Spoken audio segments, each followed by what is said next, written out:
Good morning, everyone. My name is Sam Jacobi. I'm Professor of Architecture and Urban Design Research at the Royal College of Art in London, and I'll be moderating this morning's session. It is with great pleasure that I welcome all of you attending online, and of course, those physically attending to the first round of presentations as part of the conference Reclaiming the City, Perspectives on Contemporary Korea at the University of Michigan, organized by Simi Oh and Francisco Sanin. The presentations this morning will be around the theme Politics of Practice, Architecture and its Double, Who Makes the City? We will have two presentations followed by a short break and then another two presentations and a break before a group discussion and finally an open Q&A session. So please keep any burning questions you have to the speakers until the later discussions. And although most might be familiar with the speakers, I would like to briefly introduce the first pair. Hyungwon Pai will be the first speaker talking about redistributing architecture, knowledge, sense, and practice. He will argue for architecture's capacity to redistribute new ideas, materials, conditions, discussing this in the context of the fragile formation of architectural institutions and disciplinary knowledge and practices in Korea. Hyungwon Pai is a historian, critic, and curator. Currently a professor of architecture at the University of Seoul, he is a two-time Fulbright scholar and holds a PhD from the Massachusetts Institute of Technology. Pai is a well-known author, including of the books The Portfolio and the Diagram, Census Plan, and the Key Concepts of Korean Architecture. He is also a prolific curator, including twice for the Korean Pavilion at the Venice Biennale, for which he was awarded the Golden Lion for Best National Participation in 2014. Visiting director of the Asian Culture Center, chief curator for the Gwangju Design Biennale, and director of the inaugural Seoul Biennale of Architecture, Urbanism, and so on, I think. The second speaker, Helen Choi, asks, can the city be shared in the future?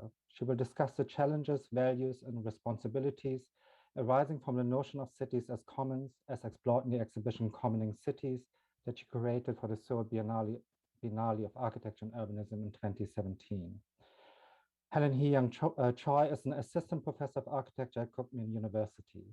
She studied architecture at the Rensselaer Polytechnic Institute and Columbia Graduate School. After practicing in New York for 6 years, she moved to Seoul to work on architectural projects and become an academic. Choi was curator of the 2011 Gwangju Design Biennale, responsible for the architecture collection of the Culture Information Service at the Gwangju Asia Culture Center, and curator of the city's exhibition at the 2017 Seoul Biennale of Architecture and Urbanism that she will discuss today. And now I would like to invite the first speaker, Hyungwon Pai, to the virtual stage. Thank you.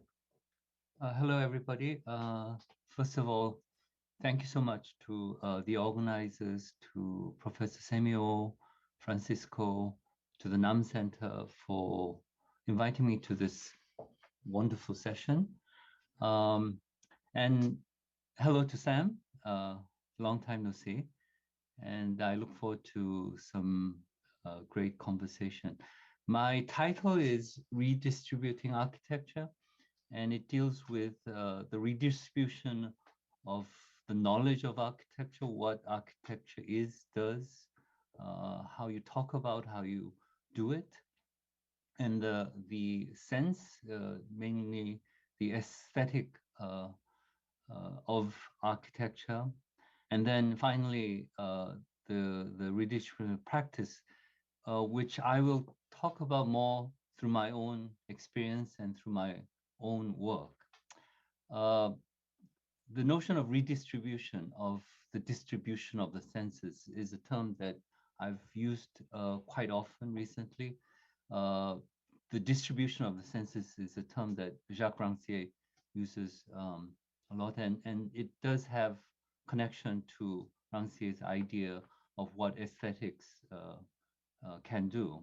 And so this redistribution, obviously one of the senses is that in the past decades, there has been an obvious redistribution of capital, of power throughout the globe, and that what had been a Eurocentric, American-centric world is changing towards Asia, China. Here in this graph, we do not see what the expectation of the Korean portion of a global economy it will be, but it obviously has grown quite exponentially in the past decades. And so we often see this explosive graph of how Korea has grown economically in the latter half of the 20th century. Um, and the notion of what architecture has done, the role of architecture in this unique Korean experience is that during the past more than 7 decades or so, architecture has functioned within this mechanism of growth. And so we have, Francisco has shown these images of an explosive city, Seoul. This is the Gangnam area in around Banpo, where the express bus terminal is, and you can see that architecture was critical in the building up of infrastructure of mass housing, and so the what architecture was in Korea was quite different from the way that it formed as a kind of self centric and long sustaining tradition as we see in particularly in the European case. And so recently in the idea of what architecture is, the knowledge of architecture has always been a very problematic issue in Korean professional societies, in academia. And so I give you an example of two books that were published during the last 5 years. The title on the right is A State Without Architecture, and the title on the right is that Korea has no architecture. And so these kinds of critical stances assume an architecture based on the way it was perceived, the way it was conceptualized, its traditions, its sort of stable, continuous traditions as it had formed in the West. And so the thesis here is that that kind of architecture does not exist. And it has a kind of lamentary sort of tone to it. And of course, during this period, this period of expansive growth and my sort of growth, my career as a scholar, as a curator, was during this period of extreme growth, and my own experience was that modernity was always sort of catching up sort of to the West, and this feeling of backwardness was always there, and one of that sense of backwardness was that always this idea that architecture was never quite modern could in Korea, and that you pursued this idea of architecture that had been created in the West. And of course, most famously in the Western modernist tradition, you have these ideas about these definitions about what architecture is, what painting is, what sculpture is, what cinema is. And so this idea, this very developed, sophisticated sense of definition had always been something that that one had wanted to achieve in this sort of explosive economic growth. Culturally, there was always this sense of lag in Korea, and this idea of modernity, of this definition of what architecture was, of course, was a very specifically modern construct, and it was based that this has been talked about for decades, how each discipline, how each field was defined as internal to itself. And so architecture had its own logic, painting had its own logic, music, all the senses had its own logic, and there were scholarly professional traditions that created the sense of autonomy of self-definition. And in architecture, one of the most famous sort of formalist definitions was provided by people like Colin Rowe, and you could see that in this discourse, the Western tradition from Palladio, even earlier to Le Corbusier, uh, to a strain of modern architecture was linked in one sort of whole sense of what architecture was. And of course, historically, this idea evolves, it is criticized. People think that you've overcome it, we've gone beyond it. And but nonetheless, within the architectural tradition of the West, you have this sense of continuity of critique that continues on. And this sort of cultural transformation, latter half of the 20th century, we usually call it postmodernism, and it occurred in all the kind of fields, and both in social organizations, institutions, and in the economy. But this kind of postmodern sort of transformation was linked to the phenomenon of globalization. And as the West went through this sort of self-critical phase, it began to sort of broaden its scope of what it considered to be architecture, what it considered to be art. And so there's a very concerted effort to bring in what had previously been ignored, unknown, into the fold of this sort of Western idea of what architecture is. And so this occurred in different ways. I think the art world was very, very easily sort of globalized, and you see the notion of the global contemporary, the rise of these international biennales, of course, one kind of set of phenomena of this. In terms of architecture, of course, there was always this global practice, sort of like these large firms that were centered in the US and in Europe, sort of expanding their practice into these growing economies in the Middle East, in Asia. And so professionally, you see these international firms sort of converging and expanding throughout the world.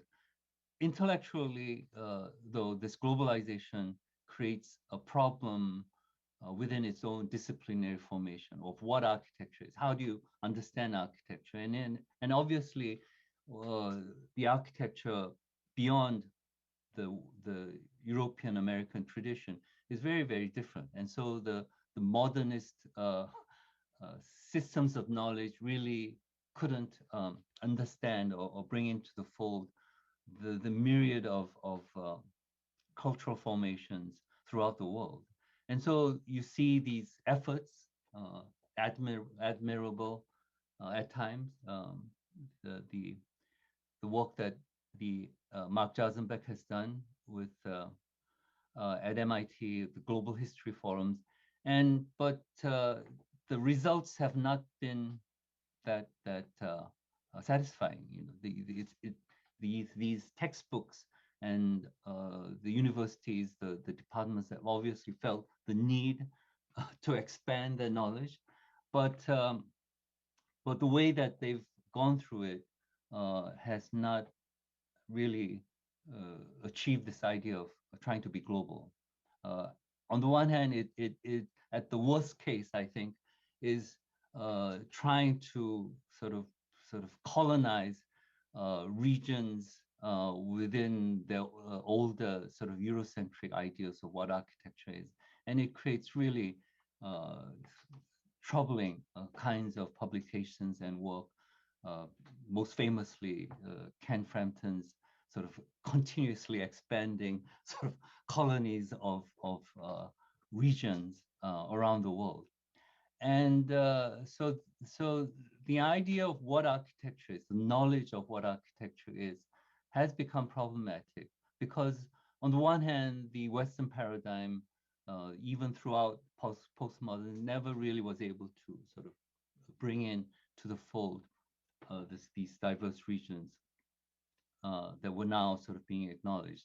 And so in each country in Korea, there's always been a difficulty about trying to understand what architecture was, and beyond sort of trying to base architecture on this Western tradition and saying that architecture did not exist, does not exist, sort of this sort of lament of backwardness. I think recent scholarly work, both and curatorial work, has worked to study what architecture did. And so we have on the left a recent publication with the title of What Did Architecture Do? 무엇을 했는가? So not what architecture is or should be, but how it actually functioned and performed in this sort of growing economy during a certain period of time. And so I think the most interesting work that has come out from Korea concerning architecture is to go beyond this sort of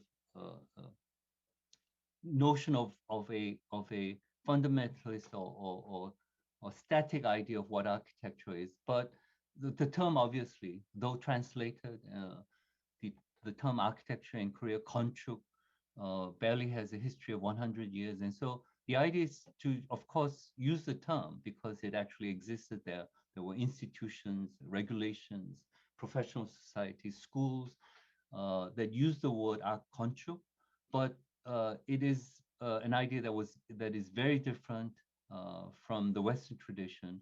And the work here that has been interesting is to see how it has functioned, how it functioned in particularly in these two, in the publication and this exhibition, how it performed in Korean society. And you will also hear from Professor Kim Sung-ho, a colleague at the University of Seoul, my colleague, and that his work also, I think, it's extremely interesting in the sense that he goes beyond a kind of static understanding of what architecture is or should be, but to see how it functions within the specific urban formations of Seoul. My own experience in this sort of issue, in this problem, has been more as a critic. And so this is a work that this is a book that I wrote about 13, 14 years ago about a very important Korean architect, Mr. Sung, who has come up occasionally also in Francisco's work. And the problem with the knowledge of architecture was that the kind of systematic formation of discourse about architecture was primarily formulated through the Western tradition. And so the ideas of, for example, within architecture, what a facade is, what a tectonics is, how a building is conceived, these were terms and epistemological systems that were formulated by the West. And so when you bring these kinds of concepts to Korean architecture, it just doesn't work. And so that is why the sort of like the dearth of critical writing on Korean architecture. It's very difficult to conceptualize, to talk about architecture. And so the idea that there's no canonical history, there's no archive. Only recently has institutional archives been built about Korean architecture. No strong thesis to argue against. And so when I was writing this book, I understood that my writing itself was a kind of creation of history, that by writing about the present, one sort of created a past. And so history was something that you created. And so this gap between uh, the knowledge systems that were primarily brought together in academia and in scholarly work was knowledge built on Western tradition, because Korea had a totally different kind of building tradition. The term architecture didn't exist.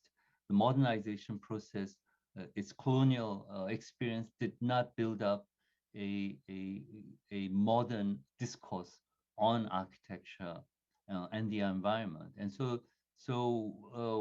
personally, writing this book, I had to go through sort of the kind of Western concepts about, for example, painting, how what a painting is, how you uh, engage it spatially. And so what was radical for Jackson Pollock in 1957 is a very comfortable kind of convention of painting for Kim Hwang-gi in 1971. And so the idea of what a floor is, how an vertical surface works is very different. So the way I work through critical writing about Korean architecture was to work through Western concepts, but arrive at different kinds of ideas for Korean architecture. And so, for example, with Mr. Sung, you discover that actually the facade isn't what it is, not a kind of face of interior space of expression, and the expressive part of his work was more on the platform, on the floor, and which continues a kind of Korean convention, less a tradition and more a convention. And so this kind of sense, so so we come to the second term of my talk, a kind of aesthetic of experience of sense of how one occupies a space, how that experience sort of projects you to different ideas of society, about politics, because this is a funeral ground of a former president, Roh Moo-hyun, who committed suicide, and the architect was the designer of this funerary ground. And time limit, I won't go too much into this work. So you have this kind of different sensibilities that link to how you talk about, how you conceive architecture, modern architecture and contemporary architecture in Korea. And my own personal experience with this process of trying to think through, trying to create the terms uh, uh, of talking about architecture was aided by a curatorial work. And so for me, doing exhibitions as a curator sort of allowed me to talk about, to articulate the Korean situation in ways that, say, just writing did not allow.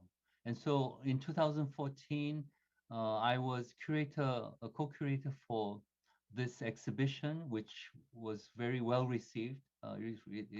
It got the Golden Lion Award, and it dealt with North and South Korea.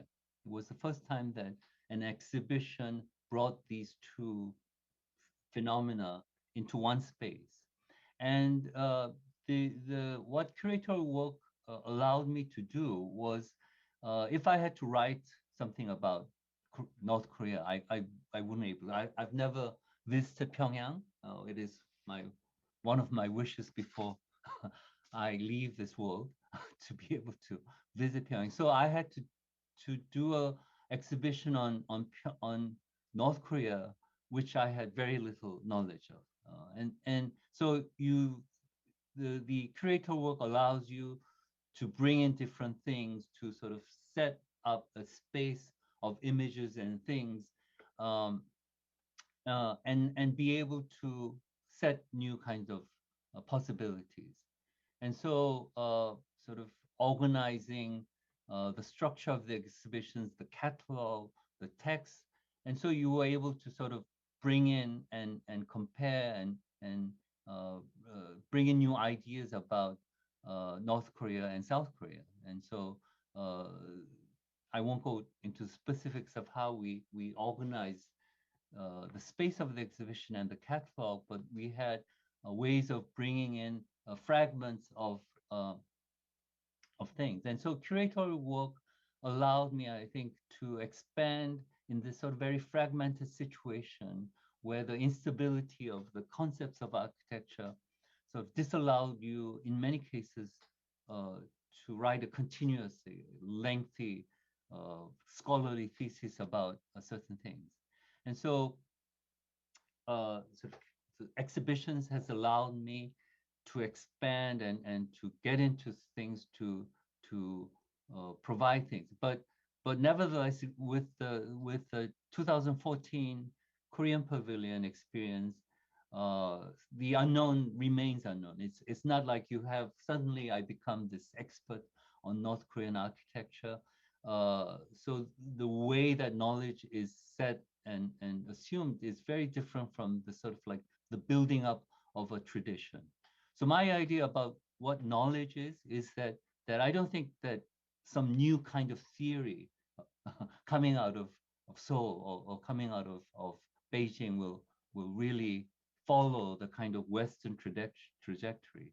The way that we understand things will, I think, be fundamentally very different. And Francisco has talked about his version of the Seoul Biennale. I was the inaugural director. And so the Seoul Biennale also provided me with this kind of forum of investigating the city, of intervening into the city.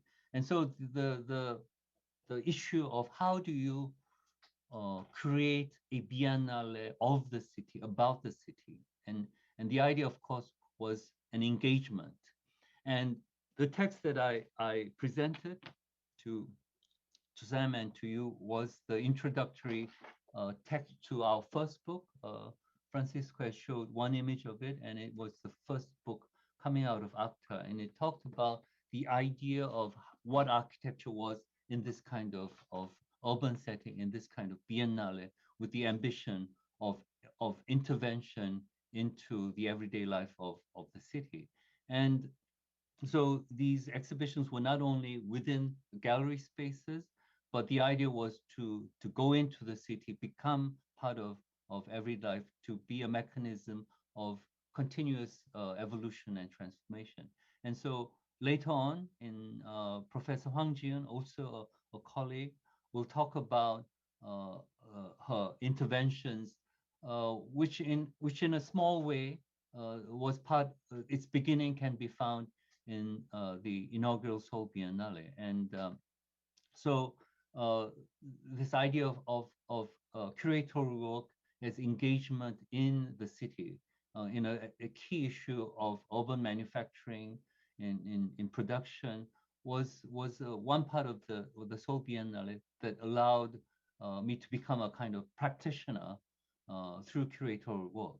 And so this idea of what architecture is, you don't need to really sort of define what architecture is. You understand that architecture is a kind of instrumental term, instrumental agent that works, and especially when you deal with these large issues. Seoul Biennale had the ambition of being, a citywide biennale that deals with the urgent issues of urbanism. And so its ambition was very, very broad. So my most recent curatorial work dealt with the issue of climate change. And so we have even a larger, civilizational issue at hand. And it was a relatively small exhibition at the Seoul City Museum. And again, climate change is such a huge topic. It is the issue of our times, and it is a global issue. So when you ask what is architecture in this instance, how can architecture even begin to have a small sort of contribution. And of course, we see a lot of architects working on new kinds of materialities and issues. Professor Choi, who will be following me, worked on the issue of plastics in this exhibition. And so, and we did research on the kind of materiality, the production logistics of the dominant form of living, space of living, the apartment. And so there is research going on into this curatorial work that does deal with architecture in some kind of traditional sense. But my sense of what redistribution of architecture means is that I think particularly in Korea, you do not need to try and define what architecture, how what architecture has been or is or should be, and the sense that architecture will eventually self-dissipate is not something to lament, but I think something that even one could look forward to. And so I end with a quote from this essay that I have shared with you, and it sort of concludes. It is a kind of concluding statement of what architecture means within the Seoul Biennale. And so the Seoul Biennale, as a kind of curatorial intervention into the city, was interested less in putting up a show and more in bringing a multitude of agents into the existing city. And this is what I thought architecture was, the notion of what architecture was in the Seoul Biennale. And it is an architect less of representation and more of organization and performance. Again, the idea of what architecture does, its practice, rather than what its definition, what its concept is.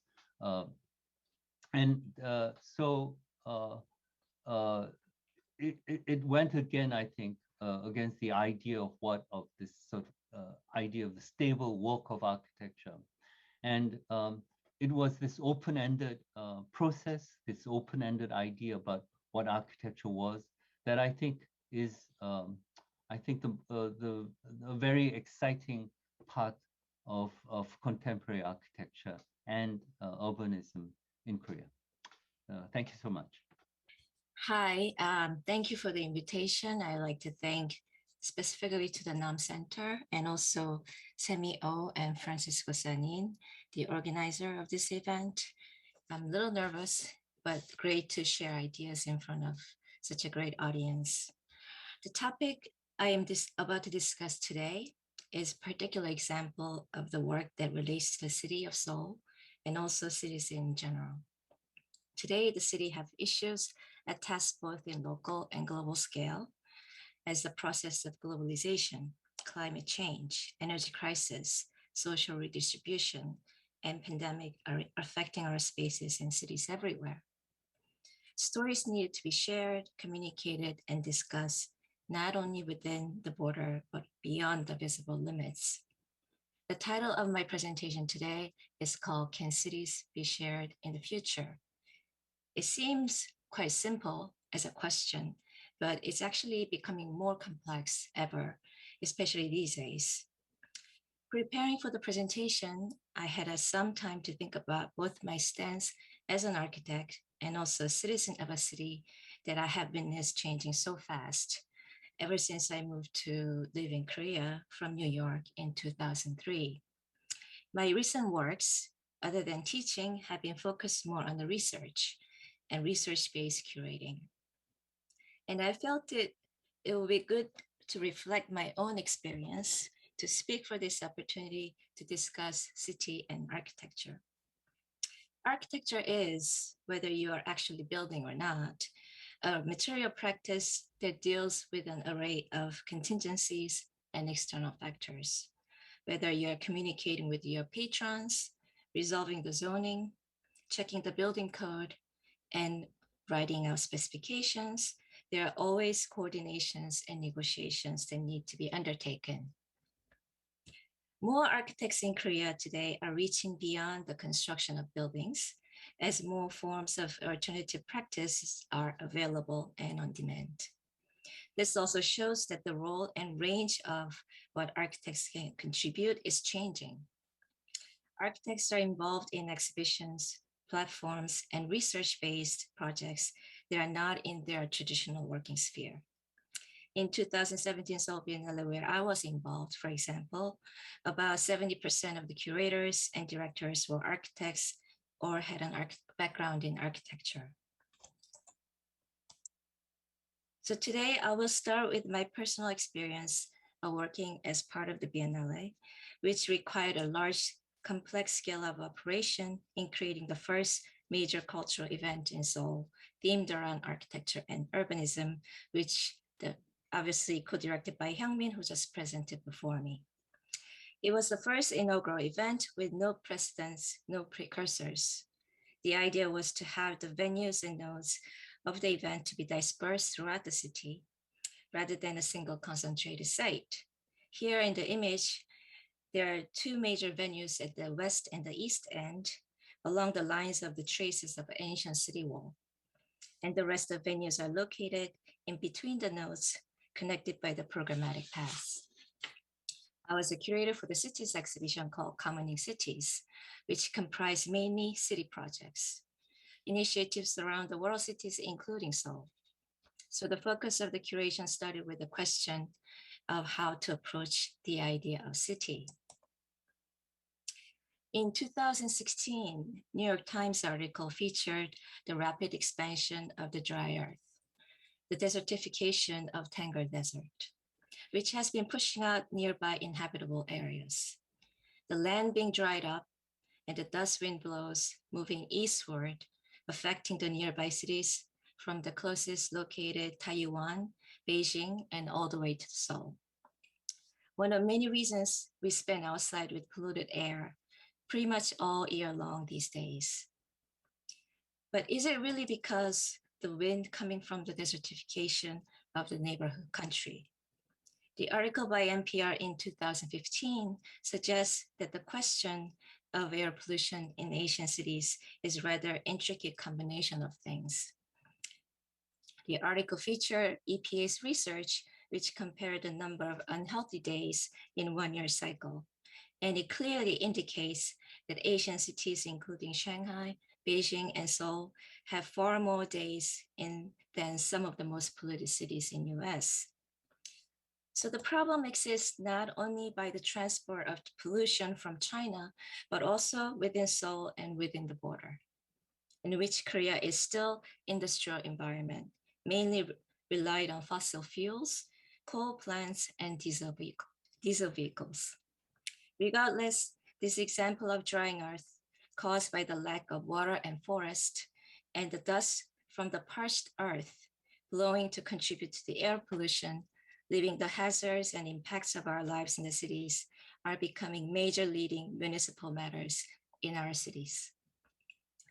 These issues becomes critical every day because more people live in the cities. With the projection of more than 75% of the world's population to live in urban areas in the next decades, thinking of cities' future and its validity in which we can live and share together becomes an important question. And if you zoom into the cities around the world, you find that some has more particular issues that are rather unique, yet in some level likely to be common because we are living in a global village. Here, the case of Dubai and the cities of Middle East, where the urbanization rate is among the highest in the world in recent years. There is a concern for the unbalanced distribution of male and female population, not to mention only 10% of its inhabitants are citizens and the rest expatriates. But in the social redistribution of gender, generation household migration takes place everywhere, specifically in Seoul, where the number of single households increasing affects our housing policy and decrease in marriage rate, leading on to less newborns and closing of schools. In old historic city of Alexandria in Egypt, city naturally at low-lying land, the rise of seawater level is slowly eating up the coastal high-rise buildings by the corrosion. Today, in 2021, cities in flooding are no longer rare news. Slides presented above suggest that we, as an urbanites, confront issues that are difficult to be solely handled by the local or even regional government. As the world cities are interconnected, moving mechanisms that are hard to grasp. And these were the themes that have been shared at the Seoul Biennale Cities exhibition that I have curated.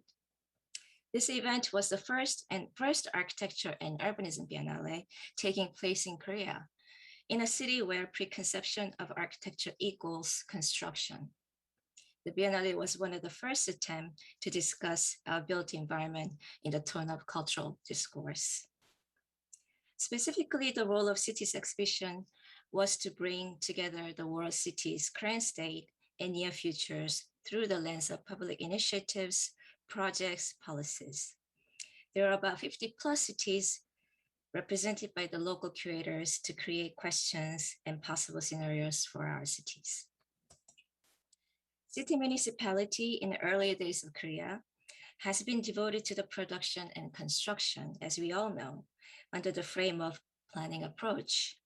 Visions driven by the city government in tradition has been evolved around this attitude, where the planners, politicians, and architects generate physical outlining and zoning of how our city should look like from the above the sky.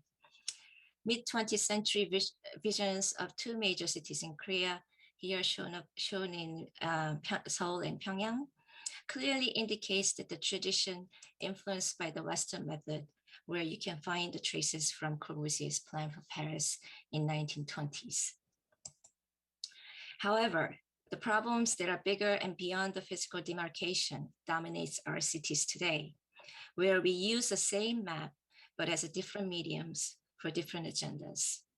There are larger themes and stories that we cannot capture and comprehend just by looking at the plan, and you have to approach the city in many positions and perspective. Here are the example of Seoul exhibition, which was the part of the cities exhibition, where the exhibition called for seeing the city in sections rather than in plan, which aligns with the recent effort by the Seoul city government to restore some of the levels previously covered by the large infrastructures and roads. So the curating of the exhibition started with the mindset that today's city making is hard to grasp in plans, but rather in multiple scales and constituents. The question of representing city was the first task we had to work out, which should include a wide spectrum of public entities, from the city government to cultural institutions, NGOs, schools, housing departments, embassies, and designers, and more.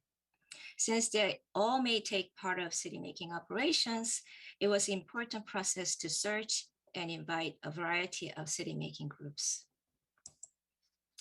Also, the important point is to investigate city in its parallel parameters, whether it is Seoul, London, or Tokyo. To present how invisible forces of cities affects our urban environment, for instance, this Urban Age research program at London School of Economics have been investigating how cities perform, play by the various factors which relates to the current changes in city dynamic landscape.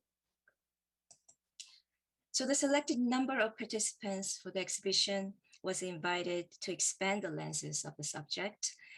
Another example was here, the letters to the mayor, which is a combination of the exhibition and programs of citizens and experts to present letters that contain proposition to the mayor. It was first featured in 2014 in New York and went around the different cities. Now we brought the version of Seoul plus Pyongyang in 2017. The diversity of lens also include the younger generation, such as children's workshop, to see the idea of city through the lens of young age groups, which was carried through in-house workshops and hands-on programs. The overall structures of cities exhibition was formed around the pool of diverse groups who may have different approaches towards the city, The idea was to form a curatorship of each city that has a network connected to either public initiatives, scenarios that may involve multiple groups of city. For each city, connecting the dots resulted different types of network, depending upon the characteristics of the presentation shown below. In principle, there must be some level of presence and involvement of the city entity, for example, budget, clientele, policy-related, or sponsorship. Here, looking at the case of Oslo and Berlin, where the main driving force of exhibition production is indeed by the architect, but involves multidisciplinary research layered with public agenda. Main task of the exhibition was to translate the complex storytelling of each city into a set of installation that is rather simple and articulate, rather than covering up with information. If we have stories to tell, we tend to try to explain all possible information. In fact, traditional exhibition mediums that architects, planners, and policymakers are used to use panels, text, photos, and drawings that are less readable to the general public. The idea was to have the theme emphasized and articulate so that exhibition materials and installation itself appears as interesting enough, which is likely to become more engaging. Rather than panels and information, wide range of mediums are in play throughout the exhibition space. Here, for example, a city of Oslo's beautiful archive of edible sources of the city, which has a great potential, but underused resource for the city now, hoping that these knowledge to be connected with the urban food production, which can also reduce the global food mileage. Having many cities presented in one place was literally an architectural task. From the placement of which city to go adjacent to the other, exhibition space design, which we work closely with our colleague architect, came out equal, dispersed layout of maze with multiple openings. Order of movement or direction of the experience can be made by the visitor more or less, rather than to have clear exhibition path. Obviously, as other people have shown for the Biennale's presentation, the space for the exhibition is DDP, fancy monument which replaced the old market and baseball field of Dongdaemun area. The building, characterized by cocoon-like morphed curved space where nowhere is straight and aligned, was another challenge that we had. Architect being a curator, when acknowledging such space, you want to work with the original spatial apparatus rather than to disguise the setting.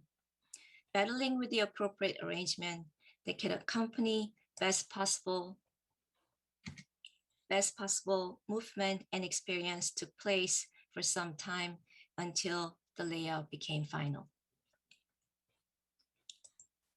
One difference of working on the exhibition than building is that you see the end of your work being demolished, completely disappear, only to find in catalogs after. While it is least likely that you see the end of life of the building you design as an architect, in exhibition, you see the whole life of the material and production to end up in trash. Now the Biennale makes its third occasion, just closing end of October. City like Seoul hosting such an event is a great opportunity indeed, but with many questions still unanswered, especially times like this where we all have to tackle this dilemma of survival and sustaining cities that they should be. Although no clear answers to satisfy everyone, it does open up conversations, not just as talks, but as cultural platform for feedback and also possibly a new city making. Curating the exhibition in large scale, such as Biennale, was a very challenging task for me, but also an exciting place to be.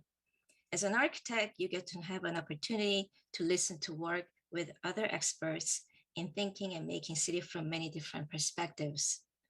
Having inherent role of being active part of dealing with the built environment and materials, architecture should continue to take part of the discussion table that challenges the future and survival of the cities. And as we have seen from above examples, it is no longer possible to pinpoint or by simply drawing for the building, because the materials that we see, use, and consume has far more complex significance and invisible effect, because the material is not a product, but a network and also a place. In Seoul Biennale, all those efforts of installation was not just a visible object, but a medium for us to engage in the story of our urban life today. Architecture in this regard is still the process of making and development. Thank you very much. Welcome back, everyone. And thanks again to Hyungmin and Helen for the insightful and interesting first presentations. I would now like to quickly introduce the speakers of the second session this morning. First, Sang-Hong Kim will give a presentation entitled Apartment, Land, and Urban Inequality in Seoul. He will discuss the urgency to address inequalities in urban development, especially around public housing provision in central Seoul, and the ideological and spatial divides that must be overcome and replaced by just urban and architectural development principles. Sang-Hong Kim is Professor of Architecture and Urbanism at the University of Seoul, where he served as the Provost of the Planning and Research Office from 2007 to 2008. Kim was a Fulbright visiting scholar at the University of Washington. His many publications include more recently Seoul Solution, The FAR Game, or FAR Game, Future Asian Space, Street Corner Architecture, and many more. From 2007 to 2010, he was the organizer of the Megacity Network, Contemporary Korean Architecture series of exhibitions in Frankfurt, Berlin, Tallinn, Barcelona, and Seoul. He also created the Korean Pavilion at the 2016 Venice Biennale. The second presentation is by Ji-Eun Hwang on capturing active evidences in the urban development narrative, who will discuss the impact of rapid development, real estate market pressures, and policy shifts on urban experiences and realities, and how diverse narratives, diverse narratives the shapes can provide a rich evidence base to inform future development decisions and needs in the Siwon district of Seoul. Ji-Eun Hwang is a professor in the Department of Architecture at the University of Seoul, where she also directs the Better City Center at the Siwon campus. Her wide range of research interests include spatial information representation, digital tectonics, design media and interface, and open data.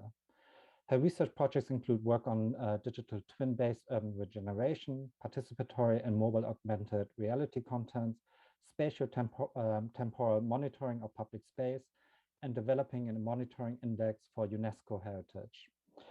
Hwang co-created the Production City exhibition at the Seoul Biennale 2017 and has widely exhibited her media art installations, including at the Gallery Factory Gwangju Design Biennale Culture Station Seoul 284 and Kumho Gallery. She is also the founder of Tech Capsule, a startup venture examining business opportunities for place-based content media. But first, please welcome our next speaker, Ji-Eun Hwang. Thank you. Thank you for introduction, Sam, and thank you for having me, NAM Center. My title is Apartment, Land, and Urban Inequality in Seoul. This year, there has been an issue in South Korea that has pushed coronavirus pandemic aside. That is a soaring land and apartment prices. While the political debates rages on, this issue became a game changer in the Seoul mayoral election this year. And it could be an Achilles heel for both the left and right in the presidential election next March. The core of this real estate crisis is Central Seoul and Gangnam, Seoul's Manhattan today. This egg map appeared online after 2011 Seoul mayoral election. It was an image of egg whites on 25 districts and egg yolks on Gangnam 3 districts. It is a caricature of the fact that conservative votes concentrate on Gangnam. The rising land prices pushes up the housing prices, and the gap fragmented urban space, and it led to the social stratification and finally to a divisive political landscape. Gangnam is the epicenter of the problem, and it became a political island within Seoul. Why apartment in Gangnam? My topic this morning is about the spatial inequality in the city and the role of architecture as an agent of political and cultural projects, which is the theme for this conference. I have two premises for my presentation. The first, Seoul is quintessential Korean city in that it portrays the collective psyche of contemporary Koreans. The second premises is that the apartment is the powerful lens into Korean society. The combination of the multi-layer factors such as the climate, laws, regulations, social customs, trends, and desires create this architectural typology that cannot be easily changed by individuals or particular groups. Then what is the apartment in Korea? These are the 5 residential building typologies. The apartment building is legally defined as a multifamily house taller than 5 stories. But the high-rise apartment taller than 20 stories has become Seoul's most common residential building type, growing in concentration within limited urban areas for the last several decades. Most apartments in Korea are owned or are rented by individuals. The American equivalent is a condominium. A tenants pay lump sum deposit to homeowner, and the homeowners gains the profit from the interest of the deposit.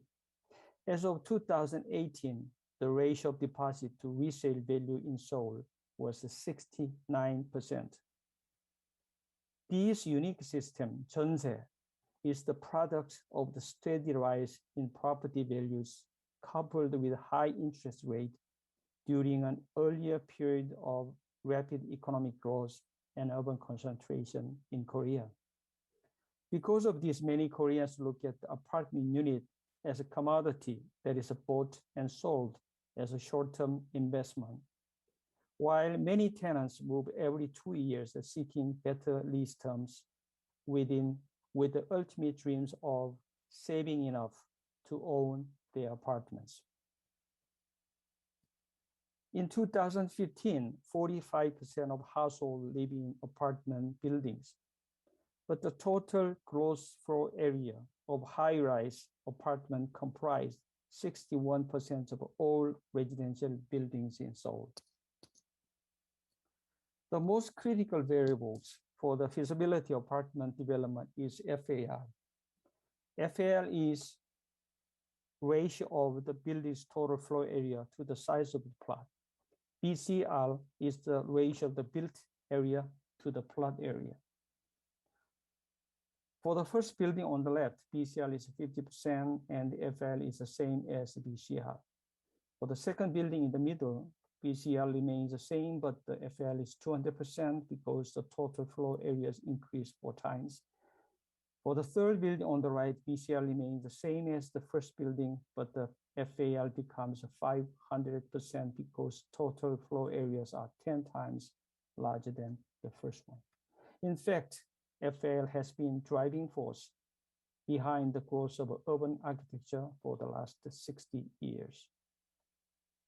In Seoul, the apartment complex is a fierce battleground of negotiation for the higher density between 3 players: the consumer, the landowners, and potential buyers desiring maximum volume, and supplier who are the developers, contractors, and architects attempting to achieve it, and controller who is a government institution restricting it. Inevitably, the government uses as FAR the most effective mechanism to control the density of the plot, district, areas, and cities. By rule, the apartment can only be built on certain zoning areas. Therefore, the maximum FAL for the apartment complex in Seoul would be between 200% and 400%, or the 2.0 or 4.0 in European units. However, the FAL limit for the apartment is much more complicated than the small and medium-sized building. The urban management plan defines different sets of FAL limit: standard FAL, permissible FAL, and ceiling FAL, the most direct incentive to promote a higher return on investment. Most developers and landowners carefully calculate the benefits and downside of the densification, but they are usually willing to give up ownership of a portion of land to gain extra FAL percentage and to reach the ceiling FAL. While there are elaborate measures to calculate densities, but the lack of social consensus about the quality of urban space in relation to density. I will argue that it is a distribution and the quality of that density that really needs to be focused on. From the 1960s, a series of urban planning tools were used in Seoul.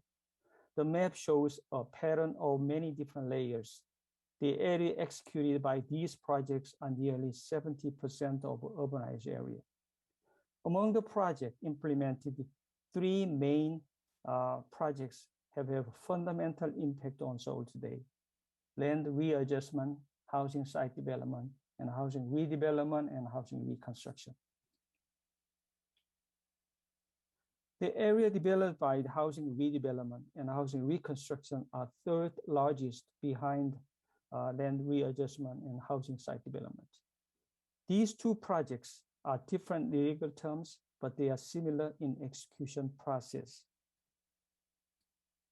The main difference is that housing redevelopment replaces low-rise houses with high-rise apartments. Now we look at the Gangbuk, north of Han River, from Inwangsan Mountain. These apartments were built by HRD projects. Housing reconstruction replaced medium-rise apartment with taller apartments. We look at the Gangnam across the Han River from Namsan Mountain. These apartments were built by HRC projects. This is my research on 24 apartment complexes that were reviewed in the permit process in Seoul between 2013 and 2017. The research outlined interconnectedness of quantitative variables such as the scale, density, and height, and examine how these variables relate to unit arrangement, building layout, and boundary of complex. These are the rendering of 10 housing reconstruction projects, and these are the 10 housing construction initiated by private sectors. These bird's eye rendering all looks similar and very, very commercial. One of the most important findings is that the combination of density and height. These numbers indicates amount of FAR achieved above the limit set for the zoning regulation through the extra and bonus percentages such as the ceiling FAR. The average is plus 45.6%.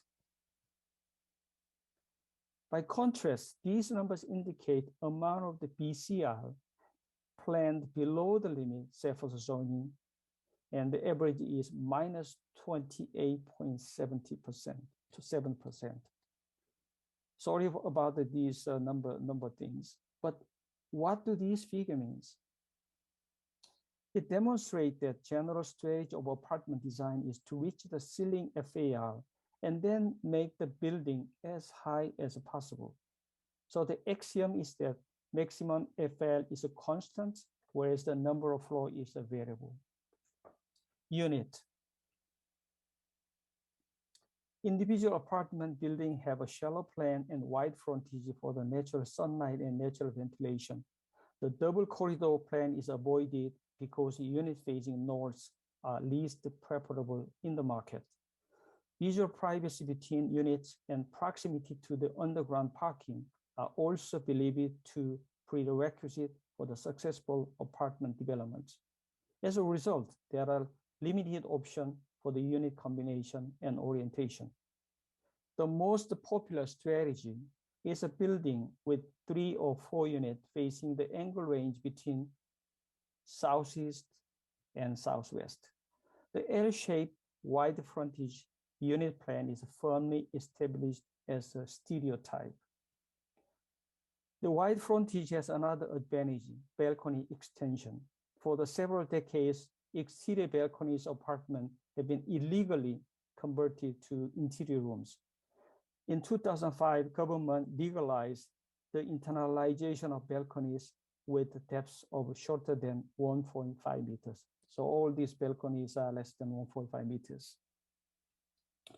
Building section in red color in this drawing indicate how balconies are extended outward for more floor areas.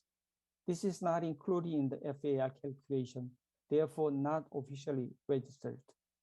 Accordingly, developers and architects endeavor to make the window frontage as long as possible for the conversion of a more balcony floor area. Layout. Now, the last challenge for the developer is to put as many of these units as possible in a complex.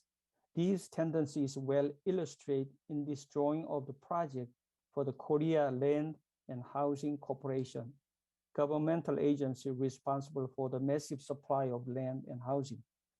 There's so many lines here. These lines illustrate the requirement of a certain distance between the building along north-south exit and the maximum length of building frontage for obtaining a building permit. The 24 complexes were drawn to the same scale and the same orientation. We see the similar pattern emerge from combination of 4 requirements: south orientation, view, privacy, and wide frontage plan. The study confirms proliferation of the stereotypical unit plan and building layout, regardless of the specifics of site and location.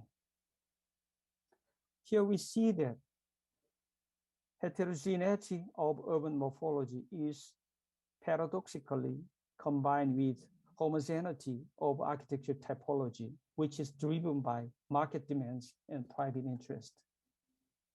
The bigger problem is that the continued mass development deepen intra-urban gap in the quality of living space. The public housing program can be used in both public and private initiated projects. Contrary to government intentions, however, the public program is employed ironically more in private projects in the middle. The green dots indicate public housing. The less wealthy areas have less opposition to public housing because housing association is dissolved after construction. There's no stable organizational body to monitor quality of sustainable environment. In wealthy areas, by contrast, higher ratio of original resident stays after construction. The solidarity of this community is stronger, and so is NIMBY attitude. The study also discovered that the zoning 9 out of 10 private initiated project sites, which are non-Gangnam areas, were upgraded during the process of development from residential to quasi-residential zoning. To change zoning to the next level, certain portion of land or floor area must be handed to the local government for public use. Despite this disadvantage, landowners and developers were still willing to do it to gain zoning upgrade to increase their overall floor areas. The municipal government and the politicians often attempt to achieve zoning upgrade to settle complaints and address demands of residents and voters. As a result, the less wealthy areas produce denser and taller morphologies. Antithetical to the city government's intention, public housing programs are disproportionately realized in disadvantaged areas and can rarely penetrate into with the better infrastructure. Boundaries. Complexes on steep hillside have irregular boundaries and abrupt transition with adjacent areas. In particular, those in the low middle class residential areas will harm the surroundings. Denser and taller buildings cast shadow on surrounding buildings of a low zoning designation. Many buildings on north of the complex have only few hours of sunlight a day. With the construction of the concrete platform on which hillside building need to stand, natural terrain get damaged. There is virtually no natural soil on the ground to absorb water because of the underground parking, which covers almost the entire plot. Between the complexes and the adjacent wall, there are retaining wall several times higher than human being. On the other hand, in flatter areas, usually in Gangnam, the infrastructure in and out of the complex improved, the surrounding roads are widened, sufficient underground parking is secured, and open space on the ground is covered with trees, grasses, and fawns. While the spatial quality inside complex is enhanced, the complex itself is separate from the outside with the strong physical boundaries and anti-street frontage of buildings. These features essentially prompt complex to become gated community within the city. Most of the housing reconstruction project within Gangnam 3 districts demonstrate these features.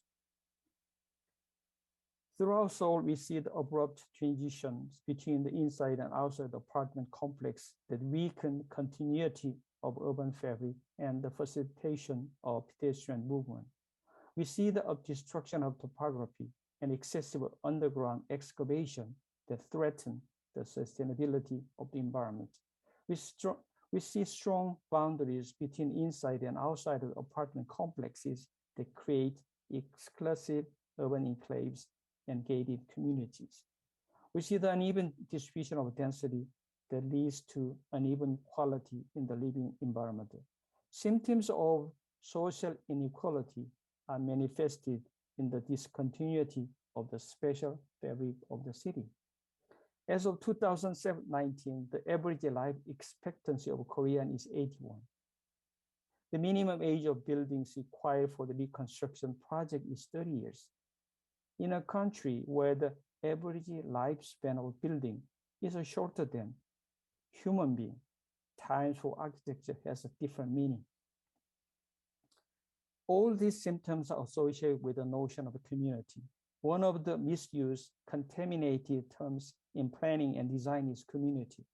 It is a social unit in physical and virtual space where the people feel sense of belonging, sharing, and relatedness. But community is often understood as a group bonded by commonness rather than differences in a way that create strong psychological and physical enclosure. It's close to the mechanical solidarity defined by Emil Durkheim. So it's easier now for the 3,000 households to agree to demolish existing apartment and rebuild larger and taller apartment on 200,000 square meters land on the left. Then the 8 households to agree to rebuild medium-sized house on a 250 square meter land. The public. In ancient Chinese, these two Korean words, gonggong, have close to the same meaning, in which the first gong means openness and the second gong defined as togetherness and sharing. But in Korea, the public is conceived as something ambiguously relates to the state and government. On the other hand, it carries connotation of communism and thus being leftist. As anti-communist and anti-socialist sentiment continue to remain high, the meaning and the perception of what is a public in regard to land and housing can cause sharp ideological divides among Koreans today. Throughout the study, I demonstrate that collectiveness is confused with collectivism, whereas the right of individual are confused with selfishness. So Jung Ji-woo diagnosed Korean society in his book, Angry Society, I argued that the mass apartment complex shows an amalgam of two opposing value systems, collectivism and egotism. The paradoxical combination of collectivism and egotism deeply embedded in the polarization of urban morphologies and building typologies. The average size of the total 1.3 million plot in Seoul is 250 square meters here. But there are many small and irregular plots less than 100 square meters within the downtown and surrounding hilly areas. On the other hand, newly constructed apartment complexes are over 50,000 square meters and over 100,000 square meters in some cases. Between the fine urban grains and homogenized territories, there was not many choices. These are 36 buildings exhibited at Korean Pavilion 2016 Venice Biennale. It's not coincidental that 24 out of 36 buildings were built on small plots, about the average size of Seoul, which were formulated by earlier period planning to land readjustment. I have argued to downsize urban architecture and the needs for the subblock-based medium-sized architecture in the book published in 2011. 6 years later, fortunately, the new law for the small and medium urban projects were enacted: autonomous housing, street and block-based housing, small-scale housing reconstruction. While there are still very limited number of innovative buildings on the intermediate scale of blocks, it's an encouraging sign that new generation of architects has discovered a niche of medium-sized urban project in this case. Urban planning in Korea is structured in 3 levels: metropolitan plan, urban basic plan, urban management plan. Among the 3, urban management plan directly regulates architecture design. It's a compulsory and legally binding. And district unit plan, the most representative urban management plan, coordinate the 2-dimensional land use plan with 3-dimensional architecture design, the Korean version of urban design. However, the major changes in Seoul have been led by large-scale development and maintenance projects that go beyond the plot-based scale, which are between urban basic plan and urban management plan. Here we see how housing redevelopment project changes the urban fabric dramatically. Also, the housing reconstruction project did too. The key issues of planning and design is how to deal with the interface of increasingly polarized and fragmented scale of developments. As long as the perceived value of large-scale development overpowers small-scale based projects, this problem will not be solved easily. There appears to be a little opportunity for architects to actively take part in shaping policy and changing spatial fabric of cities. Now the role of architects who can integrate and coordinate urban design and architecture design is more important than ever. Currently, the influence of architects in the earlier phase of calibrating of urban design is marginal. This is partly because density is understood merely at the level of 2-dimensional land use plan, and is not seen as a design element for architecture. When we shift the scale from architecture to city, we face another dimension of differences. The question becomes how to reconcile external urban forces and internal architecture principles. Ultimately, it's an architect who makes the city visible and tangible. Architects deal with the physical. Today in Seoul, architects are called on to ameliorate urban inequality through planning and design. For more inclusive, resilient, and sustainable urban architecture, the city needs multifaceted and flexible professionals who have a different approach, tactics, and language to cross boundaries and to communicate with the others. Now Seoul desperately needs bricklayer architects who put pre-existing things together in new and creative ways. The parts of what I talk today is in a section of the chapter in this book, the last volume of Trilogy on Architecture and Urbanism, Seoul, which I published last year. Thank you. Hello. Hi. Thank you for inviting me.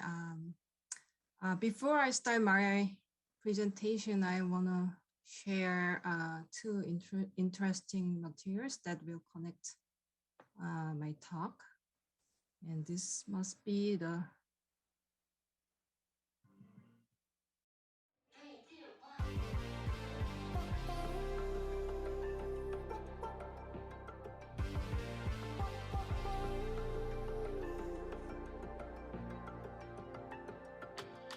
Sometimes I just can't take it. Sometimes I just can't take it, and it isn't alright. I'm not gonna make it, and I think my shoes untied. I'm like a broken record. I'm like a broken record, and I'm not playing right. Just cynical, how about you kill me till you tell me on the heavenly phone to hold tight. Come on, come on. Oh, oh, come on, come on. Don't let go. Hold tight, hold tight. Oh, it's alright, you said. I got my hands up shaking just to let you know that you've got a higher power. Got me singing every second. So some of you might enjoy this colorful music video by the Coldplay.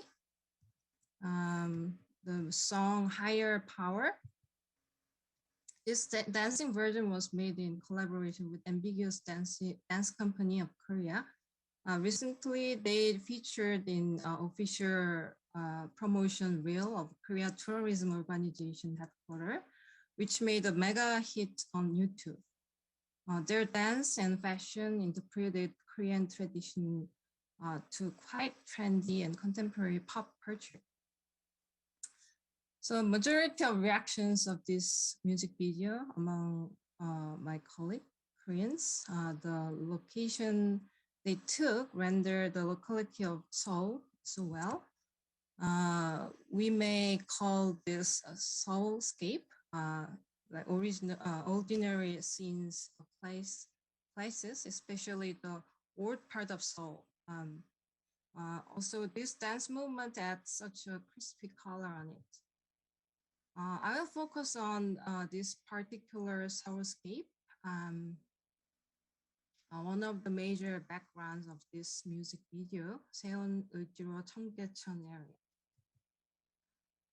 Another interesting project is city and typography, Eujiro font design and open license by 우아한 형제, 우아 Brothers Corporation is one of the successful startups for delivery food service, 배달의 민족.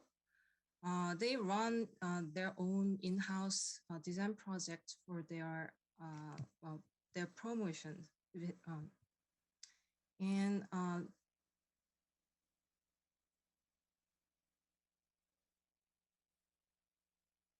this video shows a glimpse of what Eujiro looks like.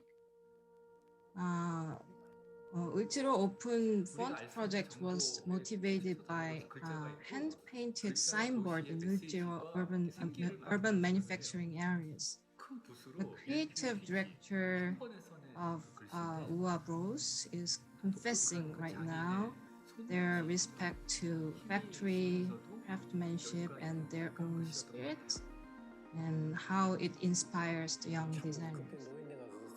So they talking about how they put this signboard at first, and then how they use that as an identity of this area. So it's very interesting that they just collect the image of this area and then distribute like fonts, which universally distributed to any kind of design, also apps everywhere. So they like promote their identity as a public contribution in design and a city.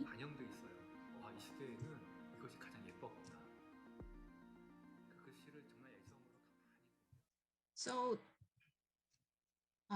they held the exhibition in Uju area for celebration of their respectation on urban manufacturing and their energy of creativity. So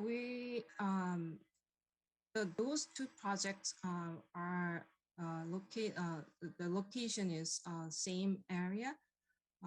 And as we encountering in the era of low growth, we tend to look back what has been lost while we push forward for economic growth. The new perspective on production in the city maybe made us these two projects a little bit nostalgic, but very trendy. Discovering new values from the familiars is important role of architecture and urbanism too. I would like to introduce a representative urban manufacturing area that makes Seoul as a production city. It is called Seon District, which is already mentioned many times before my talk. It is called the Seon District. Roughly includes Seonsanga and Uljiro and Cheonggyecheon. Seon District located in the center of Seoul, and the district name was designated by redevelopment plan in 1979. Usually, the Seon District represent 8 blocks surrounding 1 kilometer long Seonsanga complexes. Seonsanga was built in late 60s, and it is known as one of the modern pioneers of mixed-use residential apartment. It seems like a reunion of Seoul Biennale of Architecture and Urbanism. The name of production city was indeed the Professor Hyungmin Pa's call when he directed the first Seoul Biennale of Architecture and Urbanism in 2017. So the maker movement and digital craftsmanship and technological generation mix, and all the scenes we wanted to demonstrate for 4 years ago indeed look like Seoul District now. We try to initiate the live project with a community of production. But after this event, 4 years later, recently this area is undergone redevelopment through the vast range of demolishments, while urban manufacturing is globally reclaimed as an essential trust of the innovative industry. So I would like to introduce ongoing project on the vanishing ground of Seon, Cheonggyecheon, Uljiro area, which aims to provide comprehensive documentation of unique built environment of this area. Throughout the history of modernization and urban development of Seoul, what do we miss in the urban development narratives? Our problematic hypothesis is the goal-oriented approach for rapid growth made the decision-making process too deterministic. Let me explain the brief history of urban development of Seon district. Seonsanga was built between 1967 to 1975, and the mission of industrialization and modernization pushed this modern giant rapidly constructed. President Park cut the tip, the celebration of country's prosperity, and then Changgyecheon area at the time. Only within 10 years, the goal of prosperity was shifted toward expansion to Seoul boundary. So the central area was designated as commercial business rather than industrial facilities. Urban manufacturing was designated as inappropriate function in this area at the time. After during 30 years almost, every mayor has their own master plan for this important area of Seoul, and demolition and preservation was fluctuated for the task. But recently, the former mayor decided to keep this building complex and call a design competition in 2015. And now it is reserved and still there.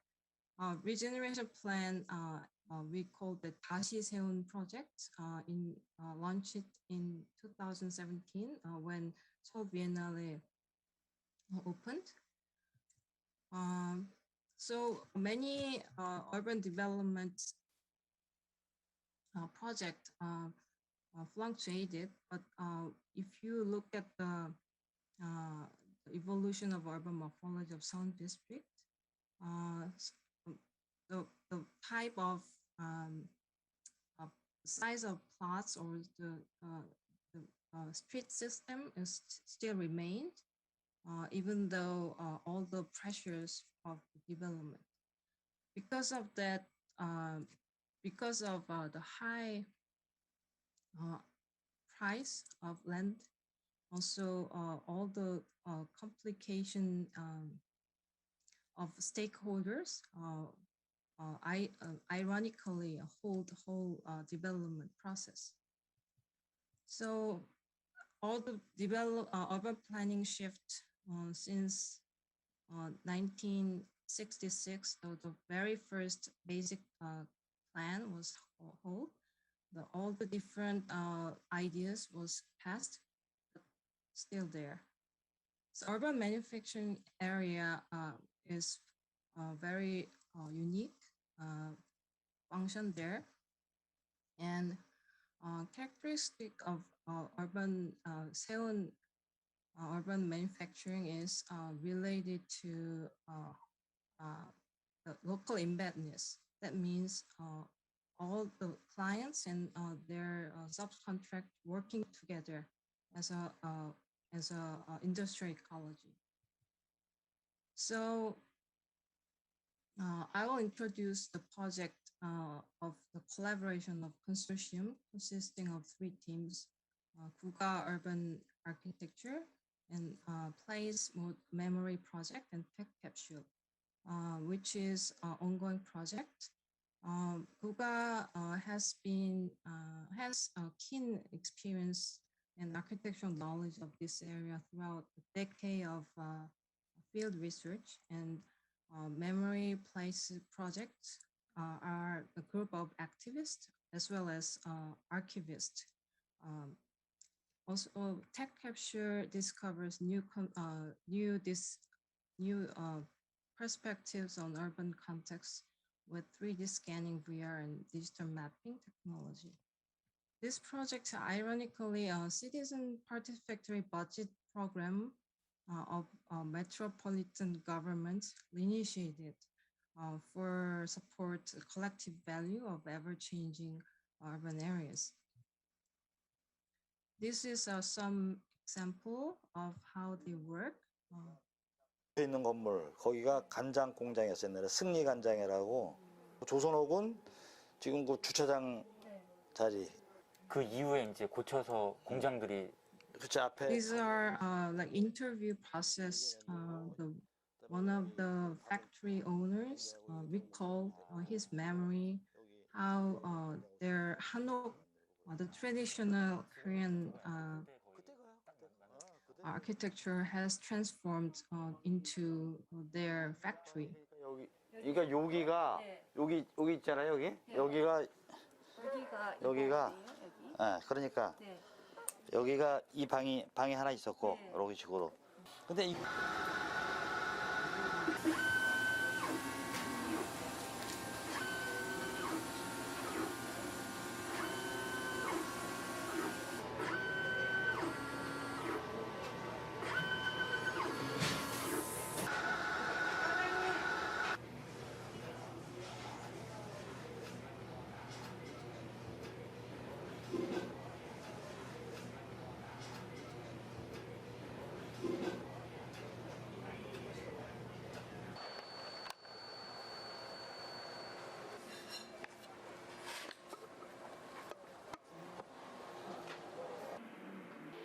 이미 살고 계신 분들이 다 빠진 비어있는 건물인 경우도 있지만 그렇지 않고 이제 상주하고 계시는 이제 그 공간 안에 살고 계신 분이 있을 경우에는 저희가 이제 빠른 시간에 집중해서 뭔가 표현을 하고 이제 그 공간에 이제 치수를 기록을 하고 나와야 되는데 그런 경우에 이제 3D 스캔된 자료가 이미 있으면 공간을 저희가 현장에서 읽어내는데 시간이 많이 단축이 됩니다. 이번에는 3D 영상 자료를 주시는 걸 저희가 제공받아서 손으로 그리는 그 단계를 조금 축약을 시킨 건 거고요. 그래서 이미지는 저희가 이제 평 단면을 보고 언어 단면을 끊어주셨으면 좋겠습니다라고 요청을 먼저 드립니다. 그러면 그 요청된 단면도의 이미지나 평면도의 이미지를 받은 상태에서 이제 현장을 두 가지를 보고 관찰을 시작하는 거죠. 받은 이미지와 실제 우리 눈앞에 있는 대사죠. 어디서 어디까지 잘라고 그래요 지금? 여기서부터 여기서 줄자 내려가. 아니, 걸렸는데 내려가. 일단 건물의 특징을 잡아야 합니다. 그러니까 이게 한옥 건물인지 기본이 아니면 이제 콘크리트 건물인지에 따라서 표현해야 되는 내용이 조금 달라지는 게 이제 큰 갈래고요. 여기서 이제 한옥으로 접근하기 시작하면 각 부재가 가진 특징들이 있습니다. 그러니까 기둥은 기둥자리, 평면에서는 이제 기둥이 표현돼야 될 거고 단면에서는 보나 도리가 지나가야 되는 그 경계들이 좀 명확해서 도면을 딱 받아봤을 때 그 구조가 이렇게 한눈에 익힐 수 있도록 저희가 신경을 많이 쓰는 편입니다.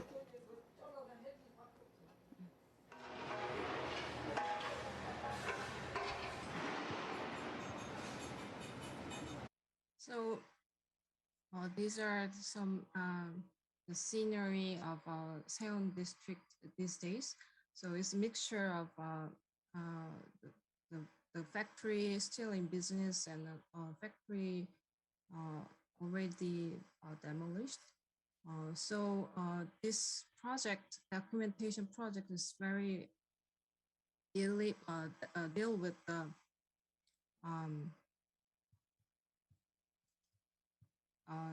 imminent problems of what we lost, and then also the inner alley we discovered as a very unique process of how they small factory working together. So these are the individual factories. They share the commons of the alley. Also, sometimes the alley penetrates building itself to share the public spaces toward neighbor factories. 가능성의 공간이 되는 거거든요. 그럼 거기다가 이제 자기가 아는 그 기술을 가지고 철골 구조로 해서 막 지어서 거기에 작업장을 만드는 거죠. 그래서 결국 알고 보면 그 구축의 가능성을 찾아서 가서 이렇게 자기 나름대로 막 만들어가는 개인적인 행위가 마당에 작업장도 되고 집합적으로 야 우리는 여기 요 그 큰 길 바깥에만 임대료가 비싼데 안으로도 더 들어가서 뭔가 차지해서 일을 하자. 그렇게 했을 때 막 골목과 골목을 건물을 뚫고 골목을 이어서 만들어서 다른 길까지 가는 게 그게 속골목이잖아요. 결국 집합의 의지가 구현되고 구축된 게 속골목이거든요. 사람들이 살면서도 뒤에 뭘 달아내고 한 것이 그냥 지저분한 그런 결과물이 아니라 뭔가 삶의 의지를 담아서 뭔가를 하기 위해서 달아내는구나. 그럼 왜 달았을까? 그 의지는 뭘까? 이런 걸 이해해가는 과정. 갈 때는 여기 없어. 아, 갈 때는 여기 있었어요? 조심하시 미끄럼게. 네. 어떤 쪽 가지고 조심.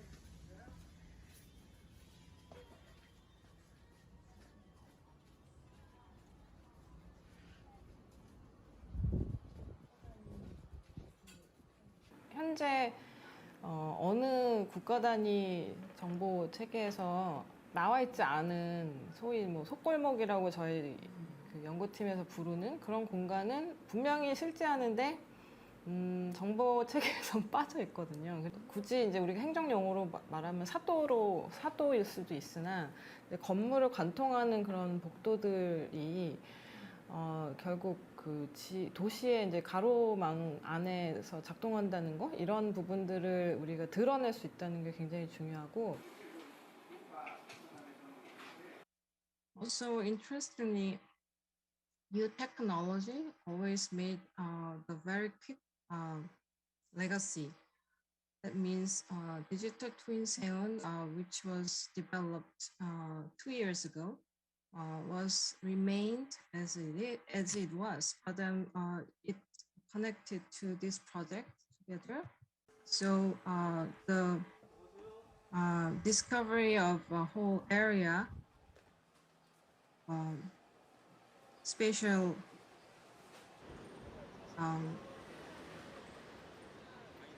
urban spatial combination was merged with a diverse information systems.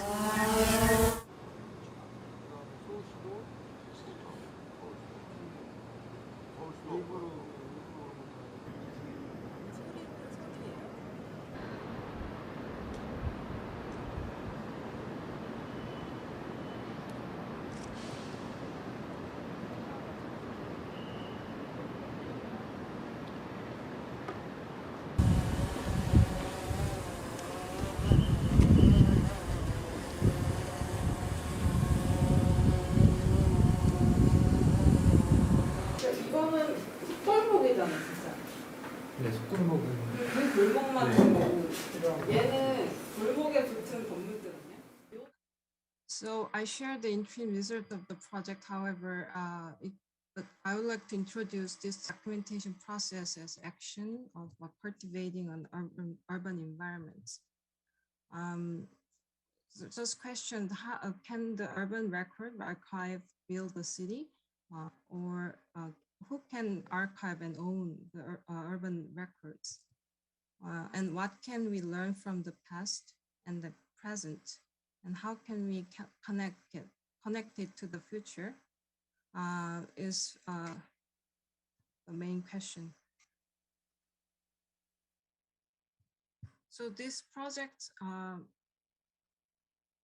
wanted to show the invisible values of this area, also collecting this information to connect to nationwide geospatial data system. So connecting the residents' projects, residents' ideas and narratives to the future information system. Thank you. I would like to open the discussion by returning to the title of this session, Politics of Practice, Architecture and its Double, Who Makes the City?